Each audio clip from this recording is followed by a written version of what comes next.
want you to hit me as hard as you can.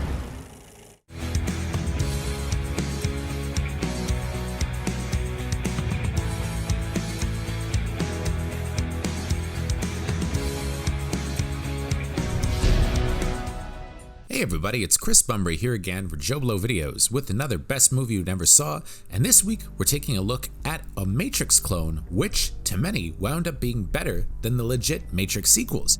Equilibrium, directed by Kurt Wimmer and starring a young Christian Bale as John Preston, a futuristic cop known as a cleric who lives in a society where emotions are repressed through the use of a drug called Librium. A small resistance has popped up that refuses to take the drug and protects arts and culture, all of which have been repressed by the government because they provoke too much emotion. When Prescott misses a dose of Librium, he starts to experience emotion and gradually wakes up to the repressive government he's allowing to thrive, turning loose his exceptional combat skills on the system he once protected. Now, everyone was psyched for The Matrix Reloaded. It came and went with a thud, but the sequel, The Matrix Revolutions, fared even worse, being not only a box office disappointment, but actually loathed by a lot of fans, although both sequels seem to have picked up a bit of a cult following over the years. Now, I worked at Blockbuster Video at the time. Oh yes, that vanished oasis for movie fans that came and went like Brigadoon.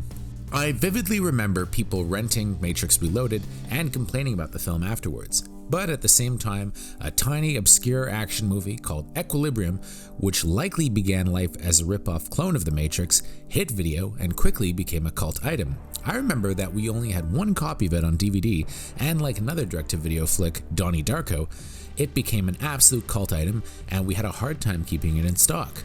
People were always stealing it. Now, why did the movie never see the light of day theatrically in North America, considering how much people seem to like it? Blame the Weinstein brothers. Still in their Miramax heyday, they also operated a highly popular genre wing called Dimension Films, but they were infamous for screwing with movies after the fact, with Harvey Weinstein being known at the time as Harvey Scissorhands. That's why you had movies like Shaolin Soccer, Cut to the Bone, Studio 54, basically cut of all the gay subtext, and also a bunch of Asian movies given entirely new soundtracks, most of which are hip-hop soundtracks that have nothing to do with the original movie. Well, other films never came out at all. When the Weinsteins left Dimension Miramax, the coffers were flooded and films that had sat on the shelf for years, sometimes for as much as 7 years, came out, movies like The Great Raid, Prozac Nation, and many more. Now, Equilibrium didn't sit on the shelf as long as some of those movies, but it was wrapped a good 2 years before it came out. It was moderately successful overseas apparently. In fact, foreign pre-sales were so good on this movie that in a way it became a victim of its own success, as the $20 million movie had already turned a profit before even coming out in North America. So Dimension didn't want to risk turning it into a money loser by putting it into theaters with an advertising campaign. They just didn't have any faith in the movie that it could be a hit. Thus, it was dumped on DVD. But luckily, the cult of Equilibrium began to spread, mostly due to the internet, video store clerks like me at the time, and of course, Christian Bale's cult fanbase, which was a big thing long before he ever became a star. Watching Equilibrium now, I'll be the first to admit that yes, it's a very silly movie.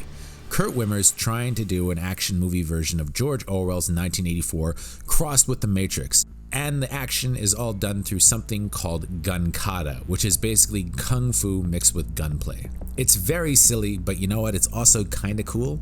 The movie probably wouldn't be as well regarded were it not for Christian Bale playing the lead. Clearly hungry for success and a reinvention after his time as a child star in movies like Empire of the Sun and Newsies, Bale got himself jacked for American Psycho and then parlayed that physique into the similarly underappreciated Reign of Fire and Equilibrium, of course, before losing it all for The Machinist and then gaining it all back for the role that made him a star, Batman in Batman Begins.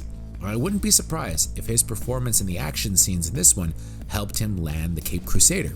The supporting cast is much stronger than usual for this kind of thing, with Emily Watson, Sean Bean, who dies of course,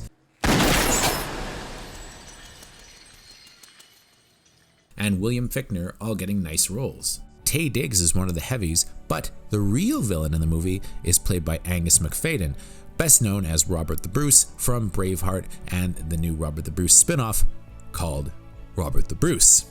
Now, he has a great final showdown with Bale that's both incredibly silly, but also incredibly awesome. The look of the film, shot by Dion Beebe, is clearly Matrix and Dark City inspired, as is the techno-driven score by Klaus Badelt, who quickly started scoring mainstream Hollywood movies, including Pirates of the Caribbean. It became enough of a cult hit that Wimmer was actually able to score a big-time studio assignment with the Mila Jovovich vehicle Ultraviolet, although it was something of a flop, and since then he stuck mostly to scripts, although he recently signed on to direct a new version of Stephen King's Children of the Corn. Well, a deeply silly movie made even sillier by how deadly serious it is throughout, Equilibrium is still one of the best of the 2000-era clones of The Matrix and something of a cult classic in its own right. It's well worth checking out if you haven't already, and especially noteworthy in order to see Bale as a nascent action star. Is it perfect? No, but you know what? It's a lot of fun. Until next time, for JOBLO.com, I'm Chris Bumbray.